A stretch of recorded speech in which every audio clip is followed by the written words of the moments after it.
Ada satu orang ahli ibadah dengan cinta yang begitu besar kepada Rasulullah sallallahu alaihi wasallam. Setiap hari dia salawat. Tatkala beliau sedang ziarah ke makam Nabi, beliau sedang membaca maulid. Ada salah satu orang di belakangnya mendengar, begitu selesai diajak makan di rumahnya.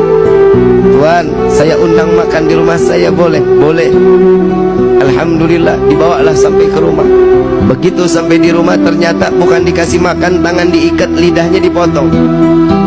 Kenapa? Saking bencinya karena orang tersebut terlalu menyanjung dan mengagungkan Nabi Muhammad SAW. Aku tidak suka tatkala engkau terlalu mengagungkan dan memuliakan Muhammad, karena Nabi Muhammad adalah bukan seorang Tuhan yang wajib kita muliakan dan kita agungkan. Dipotong lidahnya. Saat itu juga dilepas orang tersebut, lidahnya digenggam, mulut penuh sama darah, lidah digenggam, dibawa sampai ke depan makam Rasul sallallahu alaihi wasallam.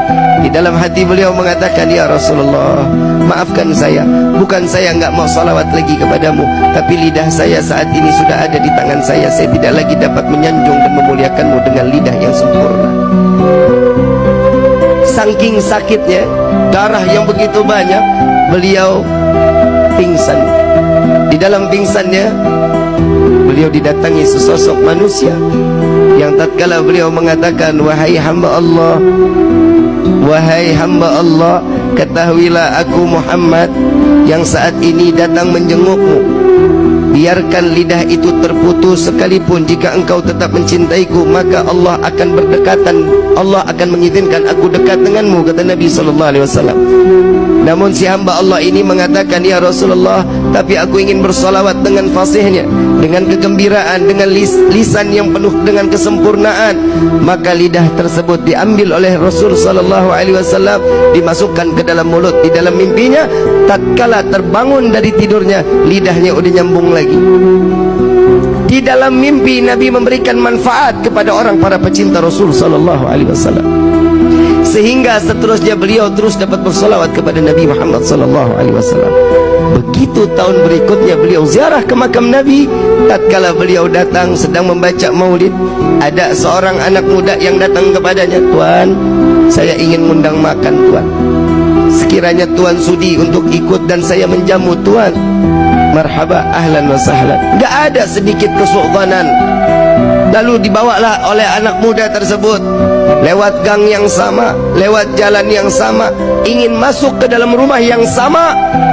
Lalu beliau mengatakan, wahai Tuan, saya pernah masuk ke dalam ini. Dahulu lidah saya dipotong oleh pemilik rumah ini. Apakah engkau juga ingin memotong lidahku, kata orang tersebut. Tidak, wahai hamba Allah, aku mengajakmu untuk mencicipi dari rezeki yang apa ada di saat ini. Beliau masuk ke dalam rumah. Tatkala makanan sudah disediakan, makannya sudah selesai, dikeluarkan kandang yang begitu besar, hadirin.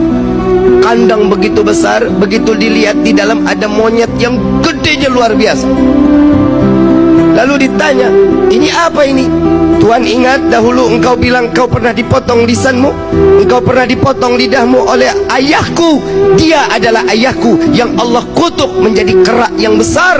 Maka wahai Tuan, maafkan ayahku, biarkan dia kembali dalam keadaan wujud yang sempurna. Maka hamba Allah ini mengangkat kedua belah tangan, ya Allah, aku maafkan orang tersebut yang telah membenciku dan membenci Nabi Muhammad SAW. Maka Allah rubah beliau dalam keadaan sempurna manusia tersebut, maka mati dalam keadaan membenci Rasulullah SAW.